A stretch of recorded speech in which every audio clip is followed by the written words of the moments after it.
more. So, ano bang component ng electrolytes? This is sodium. Ito yung salt na hinahalo nyo, Himalayan salt. We have cream of tartar. Ito yung potassium natin.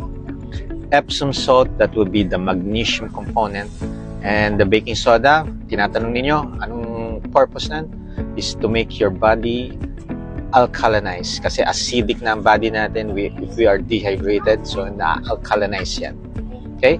Complete these ingredients and you have your electrolytes. Tandaan, overhydrating with plain water or kulang ang water will make you dehydrated.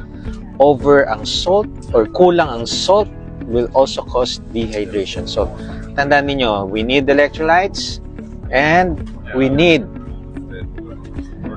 to improve our salt.